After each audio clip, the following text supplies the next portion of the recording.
Go ahead and pause the video if you want to review the question before I begin. In this question, they're wanting us to make an LP model, or a linear program. So here's the game plan. We're going to graph the inequalities, find the vertices, or the x and y intercepts, and then we're going to plug those values into our profit function and see which one gives us the maximum profit. Wimpy chili makes 45 cents per bowl, and the Dial 911 chili makes 58 cents per bowl. Here are the ingredients that we have in the cupboard and in the refrigerator, and then here we have the recipe for the Wimpy chili and the recipe for the Dial 911 chili. So that's overwhelming. We're trying to figure out which option gives us the most profit given all these different ingredients. So let's look at one ingredient at a time. First off, let's set x equal to the number of bowls of Wimpy chili and y as the number of Dial 911 chili. From that, we'll have a profit of 45 cents per bowl of Wimpy chili and 58 cents per bowl of Dial 911 chili. The number of Wimpy and the number of Dial 911 bowls of chili is greater than or equal to 0.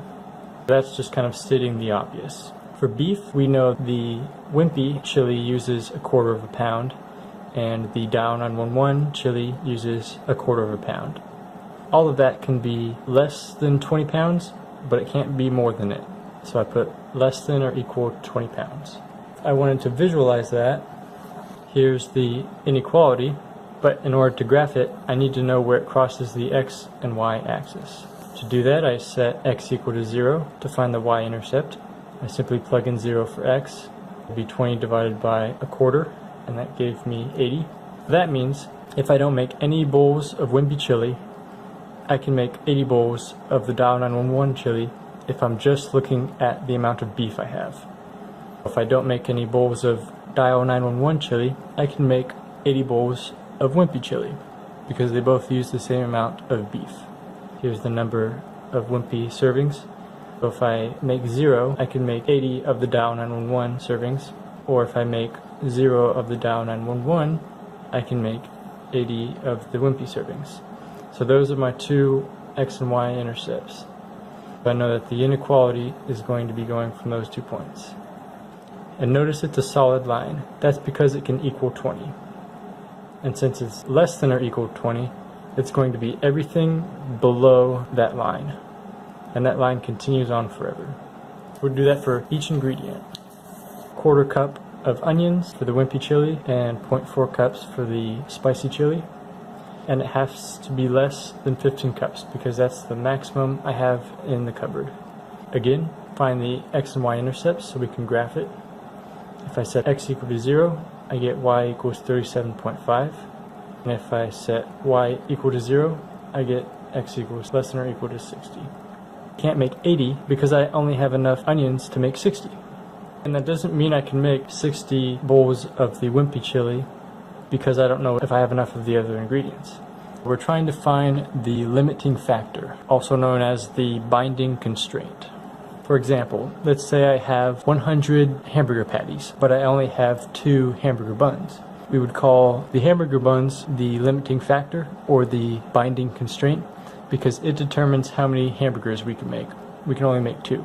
For special sauce, 5 ounces for the Wimpy, 2 ounces for the spicy, and I have a maximum of 88, so I can use that or I can use less of it. Find the x and y intercepts, and I get y equals 44. I can make 17.6 bowls of the Wimpy chili. And hot sauce. The Wimpy chili doesn't use any hot sauce, so I have enough hot sauce to make 12 bowls of spicy chili. For hot sauce, it intercepts the y-axis at 12, right here, and it never crosses the x-axis, so it's just a horizontal line. Special sauce crosses the y-axis at 44, and the x-axis at 17.6. The onions cross the y-axis at 37.5 and the x-axis at 60. And again, beef crosses the y-axis at 80 and the x-axis at 80 also. These are inequalities. That means it's going to be a shaded region, either below or above. And we have to look at the inequality sign in order to determine if it's shaded below or above. Can't forget these inequalities. Those are also in there, shaded black. So x is going to be greater than or equal to 0. That's right here. So since it can be greater than 0, it's going to be everything in the positive direction. Y can be greater than 0 or equal to it.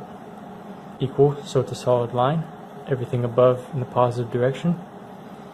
Here, the beef can be less than or equal to 20. Since it's less, it's going to be in the negative direction. Onions, also less than, negative direction. Special sauce in the negative direction. Hot sauce is less than or equal to 12, so it'd also be in the negative direction. So we have to find where all of these shaded regions overlap, and that would be right here. So I expanded that. So we already know a couple of these points. We don't know that point, but we can calculate it because we know it's the intersection of the hot sauce inequality and special sauce. So I took those two inequalities up here. Since I'm looking at the point, I know that they're equal, and so I got rid of the inequality signs and replaced them with equal signs. I have two equations and two unknowns, so I could solve that. I plugged in 12 for y and found that x equals 12.8. So x is 12.8 and y is 12. We can pick any point in here and we have enough ingredients to make those respective amount of chili. I can't make 13 bowls of the Dial 911 because I don't have enough hot sauce. And I can't make 18 bowls of the Wimpy chili because I don't have enough special sauce. That means we have an excess amount of beef and an excess amount of onions because they don't constrain the amount of bowls of chili we can make. So the beef is non-binding, the onions are non-binding, special sauce is binding, and the hot sauce is binding.